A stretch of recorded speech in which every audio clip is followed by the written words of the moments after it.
irmãos, nós estamos passo a passo vendo o Evangelho de Mateus. E nas últimas semanas do ano passado, nós vimos o Sermão do Monte. Estamos na parte final do Sermão do Monte. Muita gente acha o Sermão do Monte complicado. Não é. Conheço livros sobre o Sermão do Monte que tem essa grossura. Não um nem dois, diversos. Mas o Sermão do Monte tem uma estrutura extremamente simples. É claro que ele é profundo o suficiente para que se escreva muitos livros dessa grossura. Mas se você pegar bem a estrutura dele, você vai a águas profundas, faz uma teologia profunda, um estudo profundo do Sermão do Monte. Começa no capítulo 5. E a primeira parte do capítulo 5, o Senhor Jesus fala das bem-aventuranças, 8 bem-aventuranças. E logo em seguida, ele declara que seus discípulos são sal da terra e a luz do mundo. É como se ele estivesse dizendo: os meus discípulos são bem-aventurados porque eles são pobres, eles são humildes, eles têm coração puro, e assim por diante. 8 qualidades. E logo em seguida ele diz o seguinte: eles são bem-aventurados, mas eles são o sal da terra e a luz do mundo. O que há de comum entre o sal e a luz? Uma coisa óbvia que muita gente se esquece: tanto o sal quanto a luz influencia sem ser influenciado. Você coloca sal em um determinado alimento, o alimento fica salgado. Não é o sal que pega o gosto daquele alimento. Luz, quando você acende, as trevas somem automaticamente. As trevas não encolhem, usando as palavras de João, as trevas não prevalecem contra a luz. Assim são os discípulos do Senhor. Eles têm essas características todas, mas essas características influenciam o mundo, não são influenciados pelo mundo. E aí vai a primeira questão. É verdade? Quem influencia mais? Os discípulos do Senhor, a sua igreja influencia o mundo, ou o mundo influencia a sua igreja? Aí vem a primeira interpretação, dificuldade de interpretação do Sermão do Monte. O Sermão do Monte é algo que tem que ser daquele jeito, senão a pessoa não é um cristão, ou é algo que o cristão deve perseguir. E entre essas duas coisas tem diversas opiniões. Por exemplo, a Igreja Católica diz que essas características são características de santos. Não é de qualquer pessoa, só de santos. Bem, não dá para concordar muito com isso. Alguns luteranos dizem que não, isso são as características que nós vamos ter no céu, quando nós estivermos orando no reino no futuro. Também não dá para ter essa característica. A fé reformada surge em nosso auxílio dizendo o seguinte: não, é assim que o Senhor quer que seus discípulos sejam. E aqui nós podemos ver o quanto nós não satisfazemos o Senhor. E essa tônica vai se repetir, porque a segunda parte do sermão, o Senhor Jesus vai dizer: eu não vim revogar a lei. E aí ele cita 3 mandamentos. O primeiro mandamento: não matarás, no versículo 21. O segundo mandamento: não adulterarás, no versículo 27. E o terceiro mandamento, no versículo 33, não jurarás falso. Meus irmãos, quem de nós cumpre isso? E o Senhor Jesus diz que para matar não é preciso tirar a vida, basta se irar contra aquela pessoa. Quem de nós nunca se irou contra alguém? Aliás, ele chegou ao ponto de dizer: se chamar teu irmão de tolo, estará sujeito ao fogo do inferno. O Sermão do Monte desespera a nossa vida, porque nós nem entendemos como cumprir a verdadeira lei de Deus. Enquanto alguns achavam que cumpriam perfeitamente a lei de Deus, porque nunca mataram alguém, mas se iravam constantemente contra outras pessoas, o Senhor Jesus vai dizer de forma muito clara: não cumpre. Se pensar com o coração impuro sobre uma mulher, já adulterou com ela. Mas não são só os 3 mandamentos, são 3 leis levíticas também. O Senhor Jesus fala no versículo de número 31 do repúdio, no versículo 38 do olho por olho, do dente por dente, e no 43 em amar o próximo. Ele está mostrando que nem os 10 mandamentos, nem a lei mais comezinha nós somos capazes de cumprir. Mas ele não veio revogar a lei, e ele deixa muito claro que pode passar o céu e a terra, mas um i ou um tio não passará da lei. O que isso significa? Que os is e os tis da lei são mais estáveis do que o céu e a terra. Esses podem acabar, os is e os tis não acabam. E vocês sabem que is e tis são uma tradução para português de alguma coisa equivalente na língua semita. São coisas que não fazem tanta falta na língua, mas são importantes para o Senhor. Eles são mais estáveis do que o céu e a terra. Aí ele entra na segunda parte, que é a prática da justiça. Na terceira parte, a prática da justiça, que no fundo nós podemos dizer a prática de nossas devoções. Ele disse: se você fizer suas devoções para ser visto pelos outros, esqueça, você não tem galardão nenhum diante de Deus. A sua devoção, e ele cita 3, oração, jejum e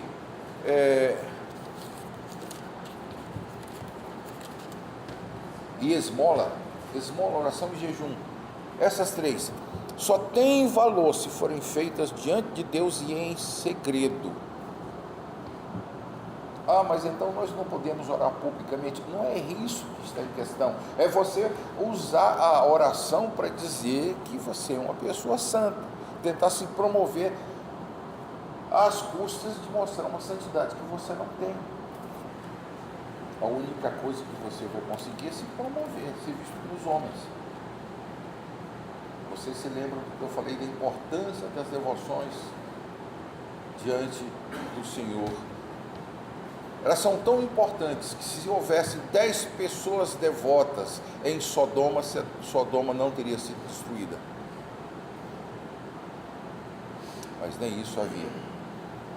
Pois bem, aí entra as proibições, que é a quarta parte. E a proibição mais clara está no capítulo 6, versículo 19. Não acumuleis tesouro sobre a terra. No capítulo 25, não andeis ansiosos pela vossa vida. No capítulo 7, versículo 1, não julgueis para que não sejais julgados. E no capítulo 7, versículo 6, não deis aos cães o que é santo. Até aqui nós falamos no ano passado. Expliquei cada uma desses pontos. Aqueles irmãos que eventualmente estão chegando agora podem encontrar tudo isso exposto no nosso canal no YouTube. Pois bem, hoje nos cabe verificar o que é obrigado, a partir do versículo 7, capítulo 6, versículo 7. Pedi e dar-se-vos-á, buscai e achareis, batei e abrir-se-vos-á. Pois todo o que pede, recebe, o que busca, encontra, e aquele que bate, e a quem bate, abrir-se-lhe-á. Ou qual de vós é o homem que, se porventura o filho lhe pedir pão, lhe dará pedra? Ou se lhe pedir um peixe, lhe dará uma cobra? Ora, se vós que sois maus, sabeis dar boas dádivas aos vossos filhos, quanto mais vosso Pai Celeste, vosso Pai que está nos céus, dará boas coisas aos que lhe pedirem.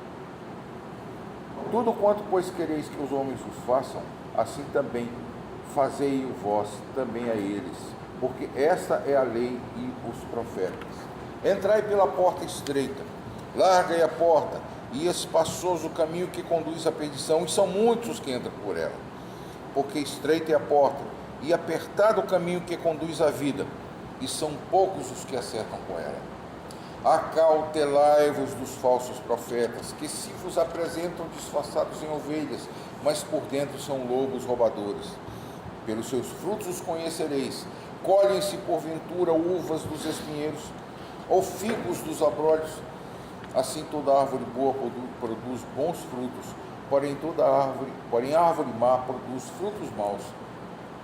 Não pode árvore boa produzir frutos maus, nem árvore má produzir frutos bons. Toda árvore que não produz bom fruto é cortada e lançada ao fogo. Assim, pois, pelos seus frutos os conhecereis.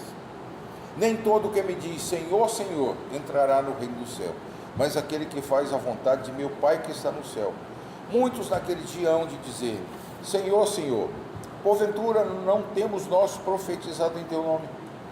E em teu nome não expelimos demônios? E em teu nome não fizemos muitos milagres? Então lhes direi explicitamente: nunca vos conheci. Apartai-vos de mim, os que praticais a iniquidade. Meus irmãos, a última parte do Sermão do Monte, a quinta parte, tem a conclusão que nós vamos ver amanhã, mas a quinta parte do Sermão do Monte é extremamente simples, são obrigações. Todo discípulo do Senhor tem a obrigação de pedir, buscar e bater. E veja que há um crescendo aí, uma coisa é eu pedir a você algo, outra coisa é eu chegar na sua casa e dizer eu vim buscar, e outra coisa é eu encontrar com você na rua e dizer, pô, eu já fui na tua casa, você não vai me entregar esse negócio não? Pedir, buscar e bater. E no caso aqui é a oração com Deus. Perseverar em oração. É a primeira obrigação do discípulo de Cristo. A segunda obrigação é clara no versículo 13: entrar pela porta estreita.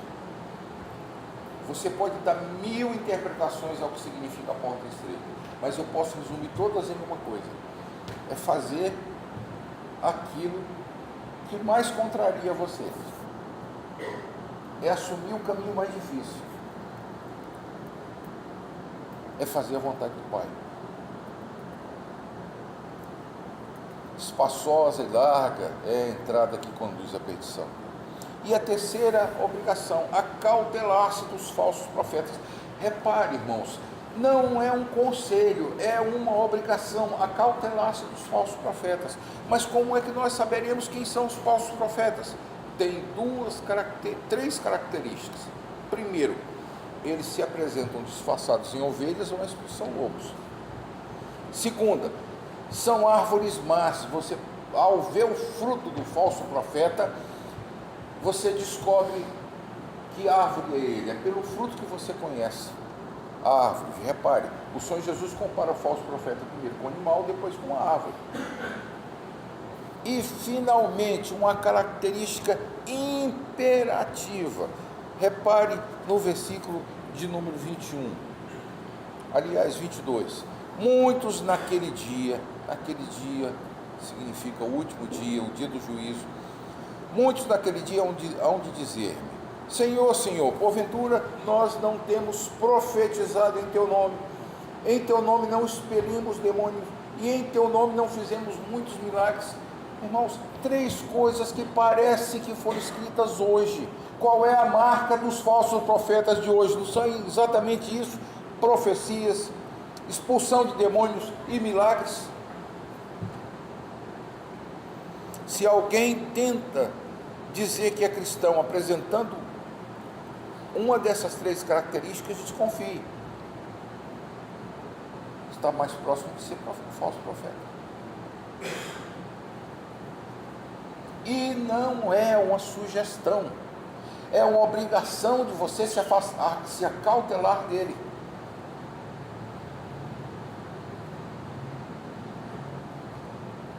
Eu acho que mais claro do que isso, o Senhor não podia ser. Está piscando como se fosse um jornal, como se fosse um farol, uma luz que nos mostra o vermelho e o verde. E o Senhor diz que quando eles tiverem a ousadia de jogar na cara dele, e vão fazer isso, nós fizemos isso em teu nome, ele vai responder: nunca vos conheci. O falso profeta tem outra marca, ele é ousado o suficiente para protestar contra Deus. Não, mas eu fiz isso em teu nome.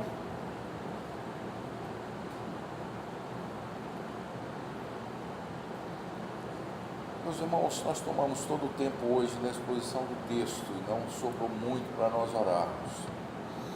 Por quê? Eu tinha que resumir todo o Sermão do Monte para que nós chegássemos aqui. nós vamos fazer alguns instantes de oração silenciosa, todos nós.